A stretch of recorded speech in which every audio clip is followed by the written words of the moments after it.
Hello everyone and welcome to Gaming FTL. My name is Josh and this is a very different and interesting use of games. Also, it has a very important message, but it is conveyed to you by playing video games, and I think that shows the power of games and the way that they can oh look, also the little people wobble when I go near them. That's cool.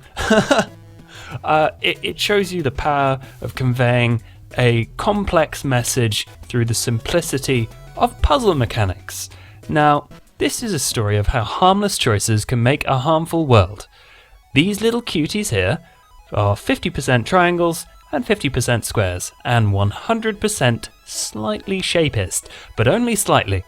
In fact, every polygon prefers being in a diverse crowd, but we drag and drop unhappy polygons. The rest of them that are not in a diverse crowd are just kind of meh. They're neither here nor there, but you can't move them because they're satisfied with where they are. You can only move them if they're unhappy with their immediate neighbourhood. Once they're okay with where they are, you can't move them until they're unhappy with their neighbourhood again. They've got one simple rule. I want to move if less than 1/3 of my neighbours are like me. Now, these guys here are unhappy. This man, or this triangle, I guess, genders, they don't apply to shapes. Anyway, unhappy. 1 out of 6 neighbours are like me, less than 1/3, and therefore this person here is unhappy. You can't move them because that makes the other triangle unhappy. It's just an unsolvable puzzle. Happy. 2 out of 6 neighbours are like me, exactly 1/3. I can't move any of them. They're happy, and these guys are kind of meh because everyone's like me, so what? They don't care. It's like neither here nor there. Harmless, right? Every polygon would be happy with a mixed neighbourhood. Surely their small biases can't affect the larger shape of society that much. Well, drag and drop unhappy polygons until nobody is unhappy. Just move them to random empty spots. Don't think too much about it. Cool. Well, that's what I'm going to do. Now, let's move this person here so they're next to a person that seems fairly diverse, and then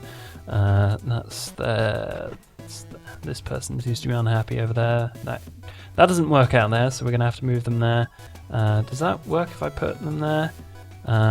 No, not really. Okay, cool. Well, that seems to be working. That person's still unhappy. That made that person unhappy for some reason. I don't know why they're unhappy. They're just like, oh well, this isn't. They don't want to be in the minority. I get that. You know, you don't want to be like the only person that's like you. That would make you seem weird. That makes you seem odd, and being weird and odd is not something humans generally enjoy. Do you see a pattern in that grid that I just made? However, that is that's not exactly. Well, I guess like some of them are happy, and next to squares that they seem to be happy when they're next to the squares. The rest of them are meh, and they're in big clumps of squares and big clumps of triangles. And our shape society becomes super segregated because of the way that they're wired. That's basically the rule for them. Oh, apart from this person here. So we're going to have to move them over there. And then that person becomes segregated, so move them there. And then that's how it turns out. It's a massive shame. Sometimes a neighbourhood just becomes square, and it's not their fault if no triangles want to stick around. And a triangular neighbourhood would welcome a square, but they can't help it if squares are not interested. See, these triangles here, the ones around this bloke, they're happy. They're happy to have the square there. That makes their lives better.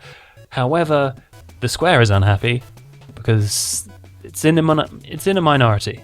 So there we go. That's made everyone apart from the ones that are like right at the divide unhappy. Well, meh. They're satisfied. In this next bit, unhappy shapes automatically move to random empty spots. There's also a graph that tracks how much segregation there is over time. Well, fair enough. There are quite a few unhappy ones that are wobbling around there.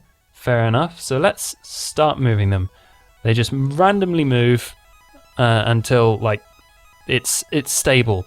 That's 42%. It's segregation over time increasing, which is not a good thing. What's up with that? These are good shapes, nice shapes, and yet, though every individual only has a slight bias, the entire shape of society, or the shape society even, cracks and splits.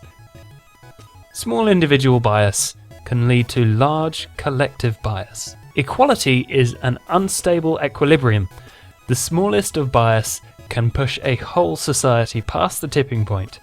Well, what if we taught these shapes to have zero bias, or if you're feeling particularly nasty today, more bias? Use the slider to adjust the shape's individual bias. So the rule here is like, if everyone was like, I'll move if less than 0% of my neighbors are like me. So if we start moving, that's everyone happy. Like, it's impossible to not be happy because 0%. The way the board randomized at the beginning, that's like some percentage of segregation, but still.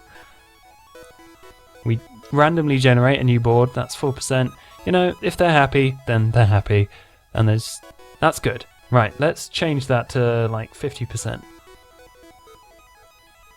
Start moving, guys. And you will see that like big groups of them start to collect together in this, like in the groups, and then yep, there we go. That's all sorted. That's 89%. That's madness. That's huge. Notice how much more segregated things become when you increase the bias beyond 33%. What if the threshold was at 50%? Seems reasonable for a shape to prefer not being in the minority. And we've already been through this one. If less than 33% of their neighbors are like them, it's very difficult to not be happy. Okay, and they want to move if less than 50% of their neighbors are like them. So we're gonna have to like group these guys up, because otherwise, like, they're gonna be unhappy if they're in the minority. There's one person in each corner that's kind of meh, but the rest of them are happy just not being in the minority. So yeah, just turn down everyone's bias to 0, right? Nope. The real world doesn't start anew with a random shuffling of citizens every day. Every day you're not shuffling. The world starts segregated. What happens when you lower the bias? Okay, so I'll move if less than 33% of my neighbors are like me. So let's start with that. Oh, that was quick. Fair enough. See what doesn't happen? No change, no mixing back together. In a world where bias ever existed, being unbiased isn't enough. We're going to need active measures. What if shapes wanted to seek out just a little more variety? These people want to move if more than 90% of their neighbors are like them. So like this one in here, these 3 neighbors are like him. That's more than 90% of the neighbors. So we've got to move them together to make them happy. There we go. Now they're all happy. Awesome. Whoa! Even though each polygon would be okay with having up to 90% of their neighbors that are like them, they all mix together. Let's see this play out on a larger scale when we change the amount of bias and anti-bias for all shapes. The world starts segregated. What happens when shapes demand even the smallest bit of diversity? If less than 10% or more than 80% of my neighbors are like me, then I'll move. And there's a sweet spot right in the middle. People mix together. That's really cool. And that is actually put it at 0% segregation. I'm sure that's an ideal rather than what would actually happen, but gotta try harder to make it this way. All it takes is a change in the perception of what an acceptable environment looks like. So, fellow shapes, remember, it's not about triangles versus squares, it's about deciding what we want the world to look like and settling for no less. Get them all in the box of friendship. Don't move them in a straight line, keep the pairs close together. They're happy, or they're unhappy if they're not in a like super diverse area. They're not happy if they're together on their own. But as groups, hang on, we'll see. As groups, they are much happier with an even number of people. And there's confetti as well, awesome.